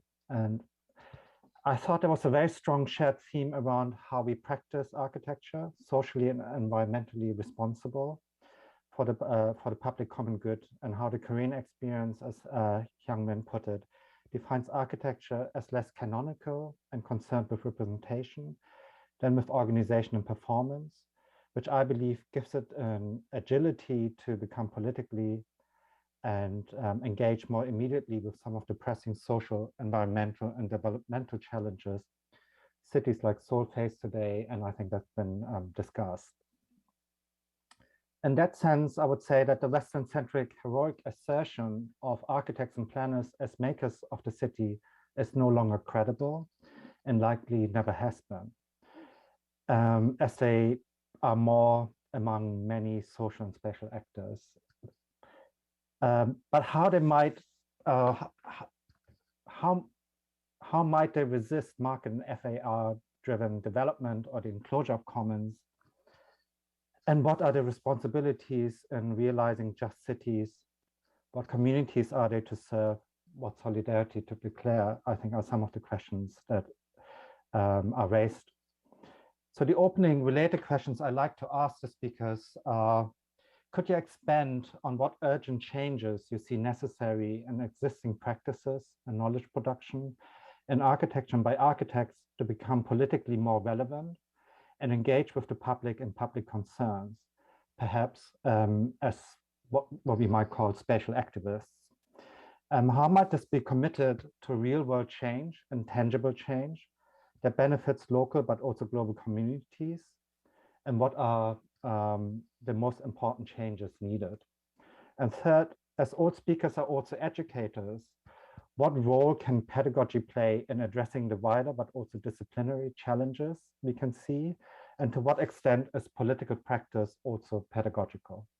Well, today the four speakers presented a different subject and different perspectives. But my own experience and involving with the city of Seoul was much more the policy and the large scale development and that I recently engaged with the city officials. And as I presented today, and I argued that the most critical, most essential problem of Seoul right now is the downsizing scale of the urban projects. And I've been arguing that these issues for the last 10 years. And luckily, fortunately, and I was being invited by politicians and congressmen and high officials and discuss about these issues, because this is not just the physical issues, but this is political and social economic issues. Again, I have said that this becomes the hot issues in Korean politics this year. And then next year, definitely for the presidential election, these housing issues and development issues become the key campaign for both left and right.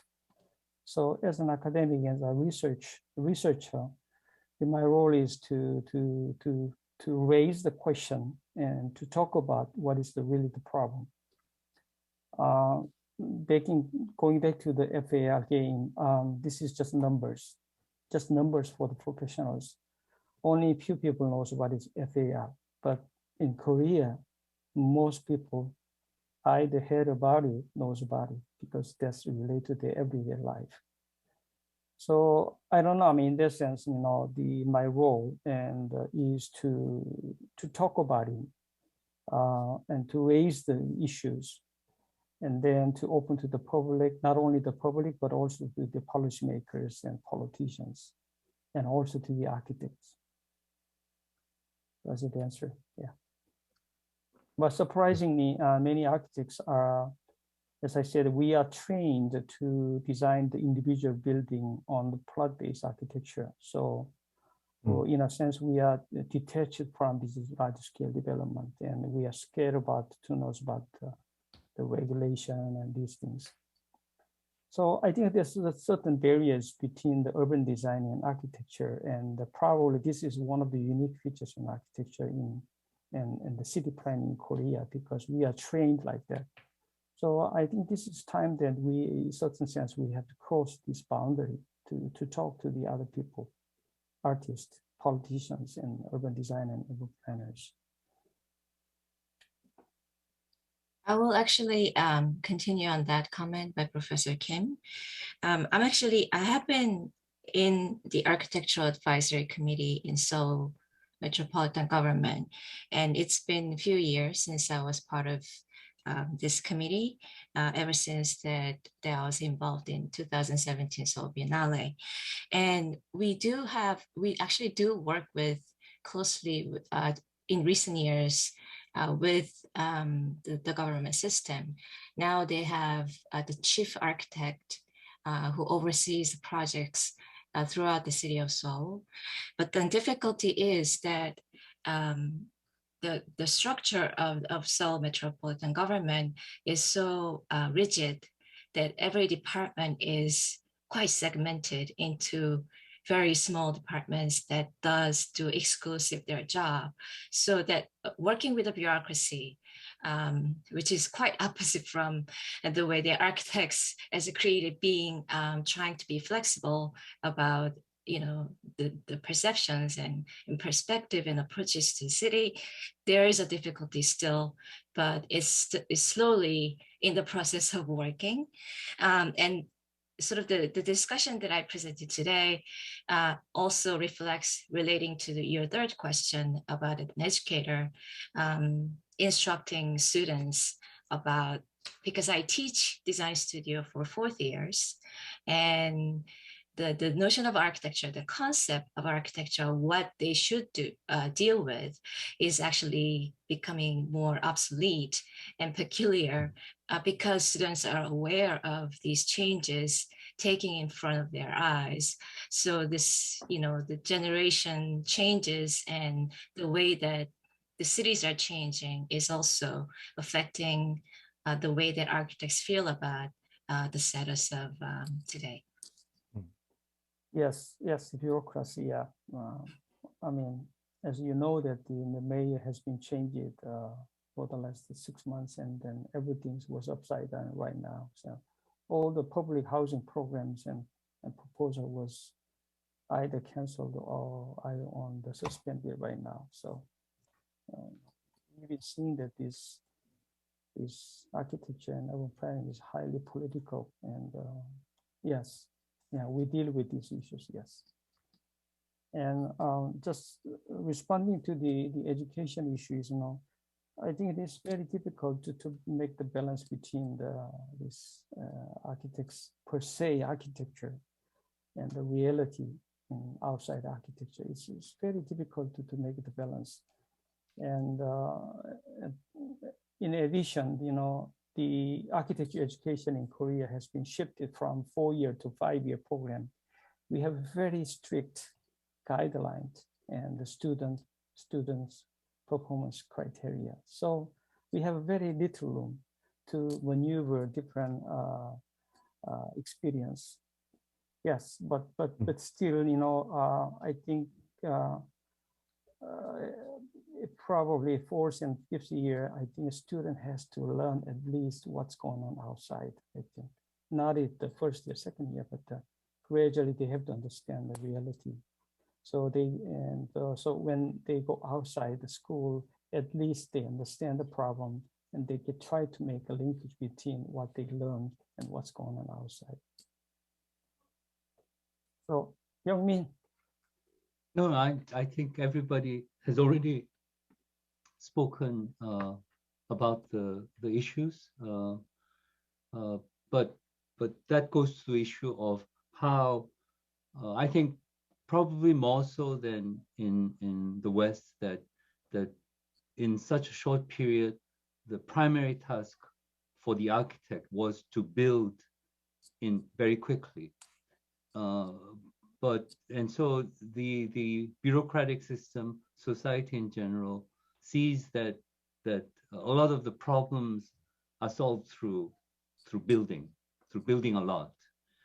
And so the issue of, for example, regeneration, which was considered to be alternative to the redevelopment that had dominated the city, but the way that the system and it's still a state-driven system, is that these silos create difficulties for interaction, for regeneration to occur. And so regeneration is primarily not an issue of building, but of social reorganization. And so you need like social welfare systems to go into the city, mechanisms of creating jobs and community. But that system doesn't work with the existing development system, which is primarily gauged towards building. And so all the budget goes to building something which doesn't really do anything. And then the whole soft social systems have no say or involvement in these urban development programs. So the whole system of how we sort of engage in the city has to change.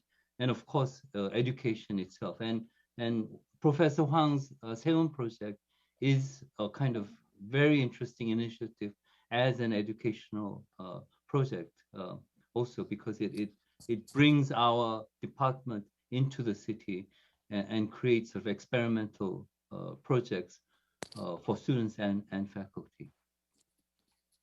Yes, regarding to the pedagogic aspect of this practice, this kind of practice, it's not just a school system or university system. It's a kind of pedagogic for the society. We challenging like participatory attitude toward new technology as well as the real world problems. So we learn, I learn, and all community learn how university or school can do for the society. Also, there are so many anecdotal evidences. For instance, when I explain the current redevelopment system that 75% agreement, if the suppliers gain the 75% of agreement of residents, then they can destroy the whole blocks, right? Then the students really surprised in Korea. So that's a very the moment that I feel like a future generation already there, like in a global standard, or what we call for common sense from the like 70s or 60s still remain in the law system, but also social system. But our standard is over there. So they wanted to respect individuals who run their business for 50 years, more than 50 years, and then they learn from the reality. So I think if we set Professor Kim said talking about mentioned the school system in studio and architectural studio, but if we reach out to our city, bringing our school system to the society, and that will the different discipline that we have to face on. Because I mean, I thought it was really interesting in a kind of quite different ranges of presentations, right? Because I think young men, I think there was sort of I mean, in fact, in a way, a theorization without saying, by saying there's no need for a theory in a way, right? I mean, what's the kind of knowledge production that takes place every day in a way, or through practice? And then I think on the other hand, what Gio and what you also showed us, I think the way we need to engage, or the way we collect data, right, as we might call it, right, is actually has to be more engaging, has to do actually, be much more interdisciplinary, right? And I think there are some advantages in let's say, not being in London, being in a different place, where I think these things are much more fluid. And, so I guess one of the questions I would have is, what are the positives of, what are the opportunities you see? Because of course there are always going to be immense pressures, I think. But yeah, what are the kind of positive opportunities you can see in the conditions you see, and I think also at the speed they're developing? So actually, Professor Huang can talk about this in more visceral sort of experience. But I think you were on point about the post-theoretical aspect of practice in Korea.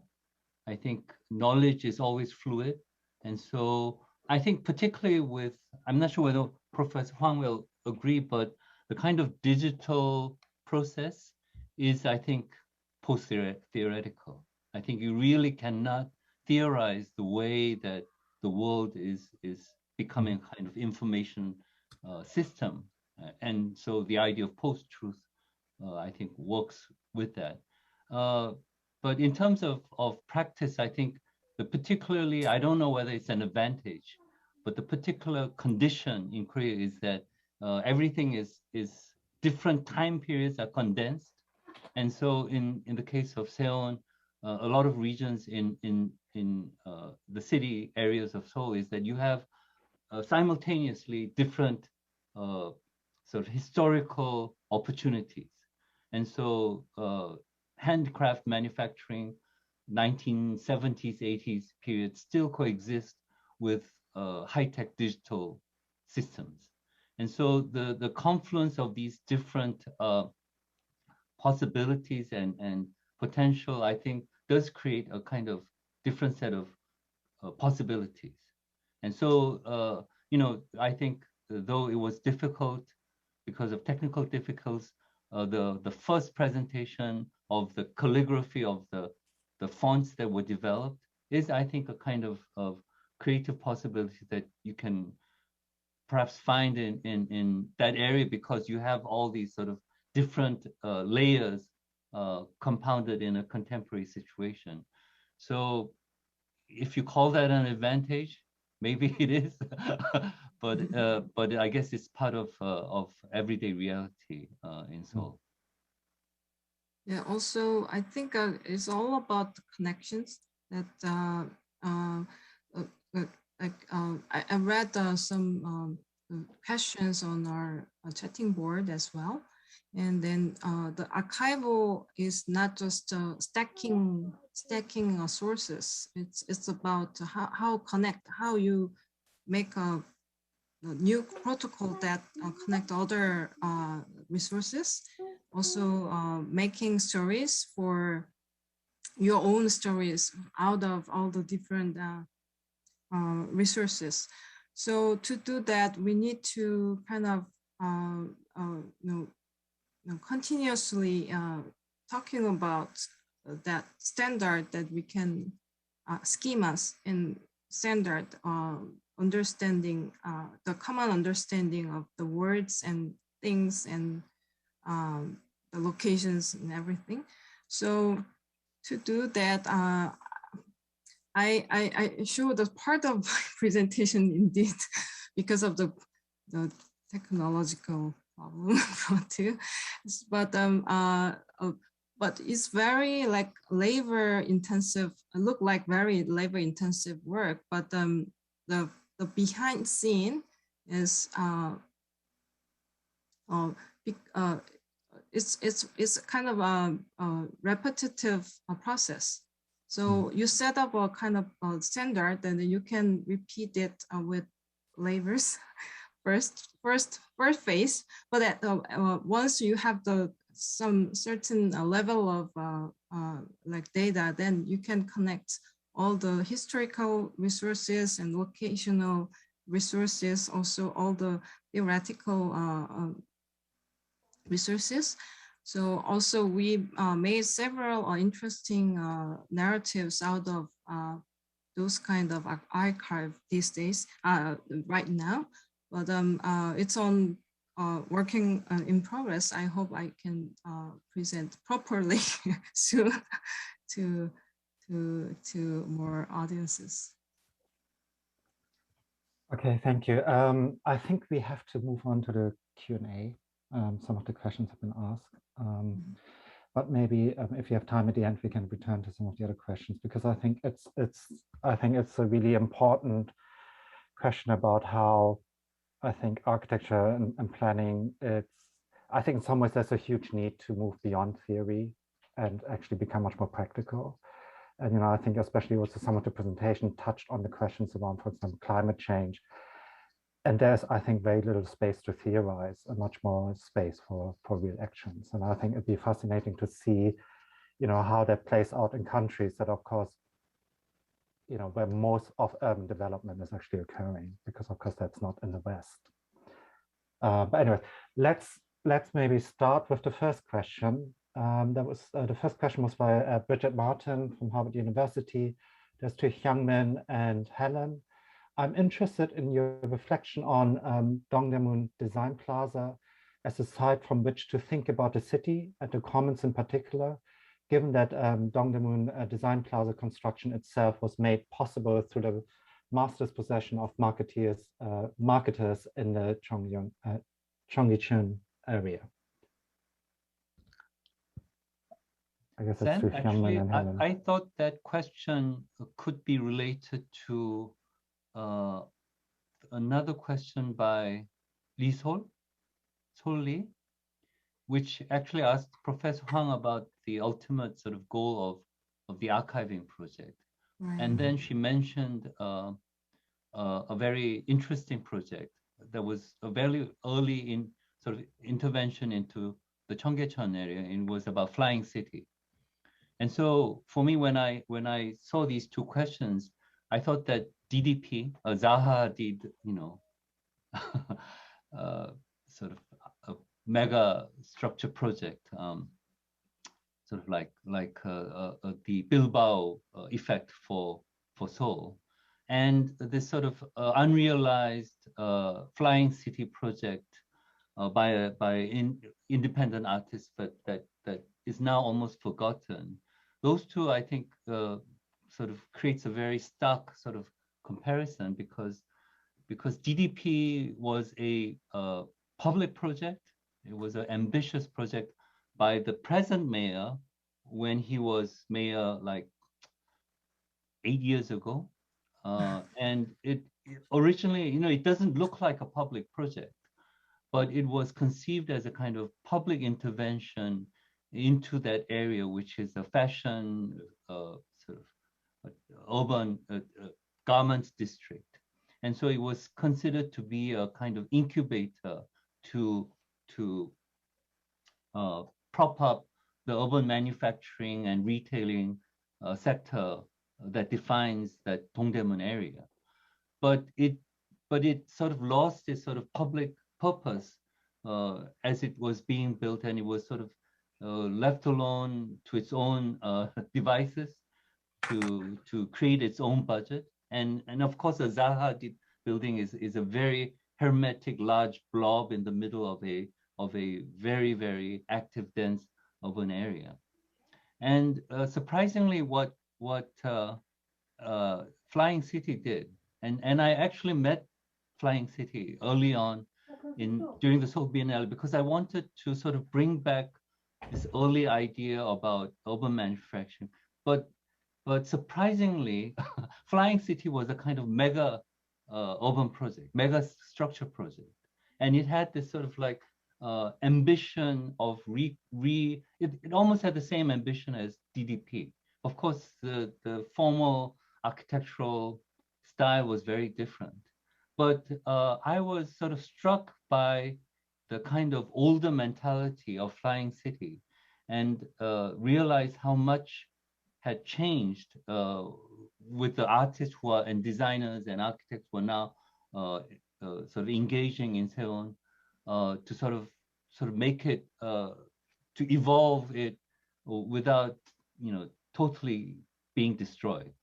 And so the sense of how ideas and actually buildings, I think there is still hope for DDP. I think that despite of being such this huge blob, that it still has the possibility of realizing its original public sort of purpose, even despite its architectural limits.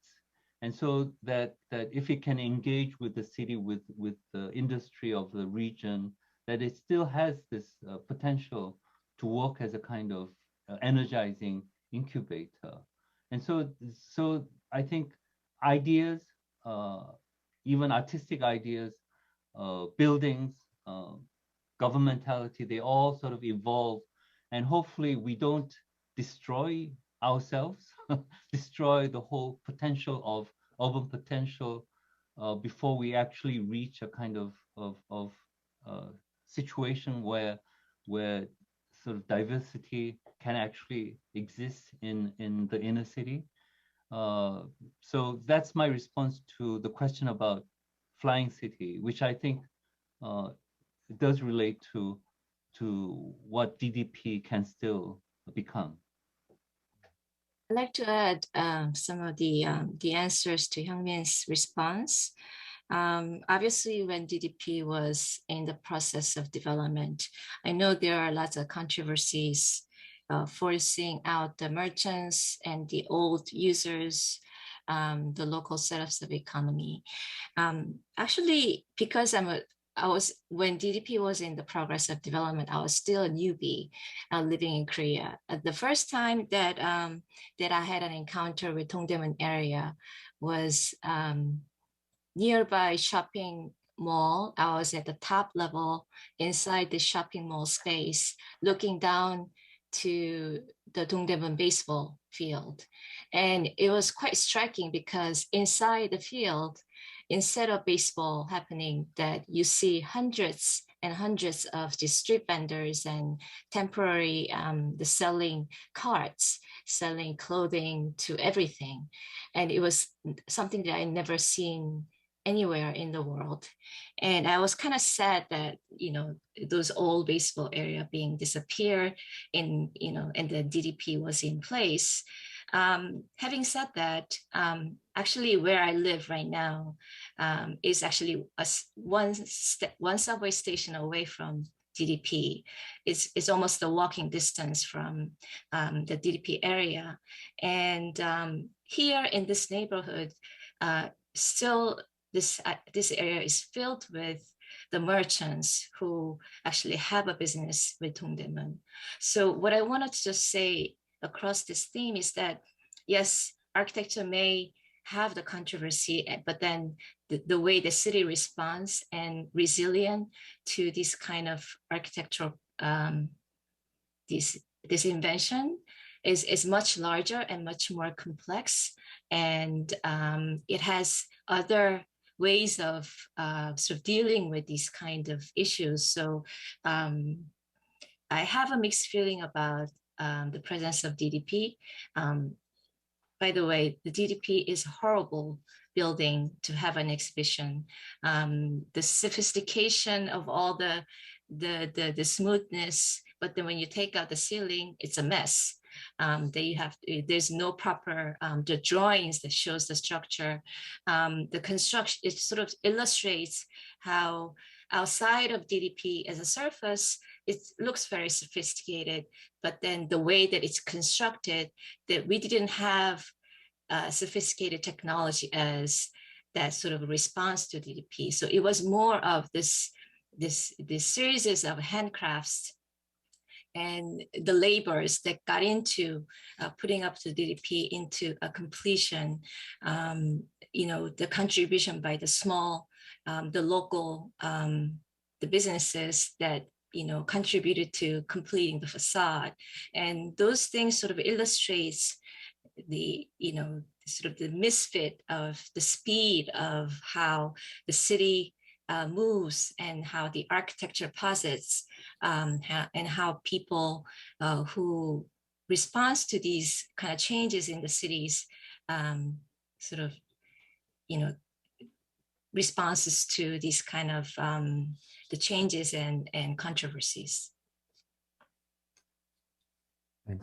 I recognize tomorrow's panel, one of the tomorrow's panel, Listen to the City, knows was activist on this issue too. So if you listen to the listen to the City, and then we'll solve many your like curiosity on that matter. I mean, perhaps next, there were two questions, I think, to you, June.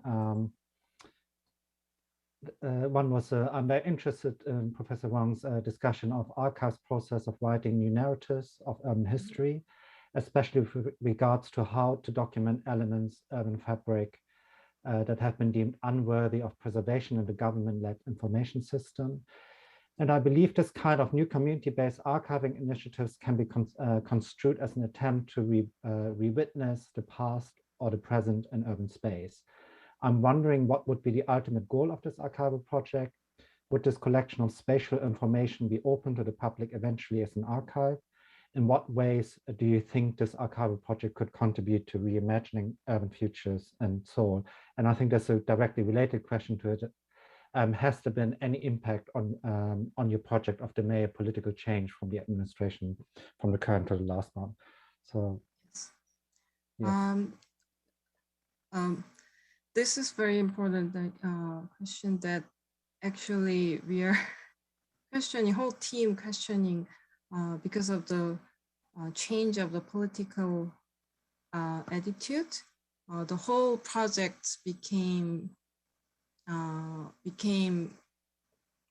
it was initiated from the city government, but it became against the city the policies these days. So nevertheless, the project for the archive is two kind of issues these days now. One is the ownership of the data, not just for who produce the production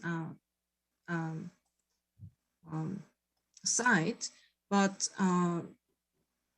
because we scan the spaces, it's very detailed. So privacy issues, also the when we access to the factories and individual places through the activist team of our activists, they kind of engage each other more or less like a personal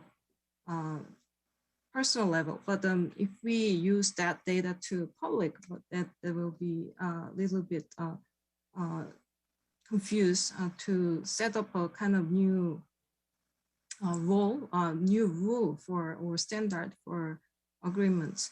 So that's one issue. And the other must be, this must be very micro detailed data set. But if we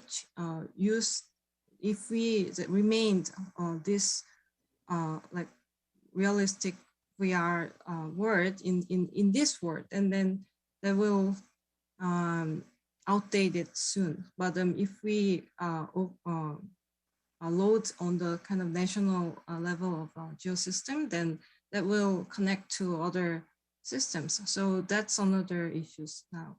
So now originally it has to be open publicly, but we have a very long discussion how much we can open it. Also, how can we deliver this like technological information system to other like archival systems in different national levels.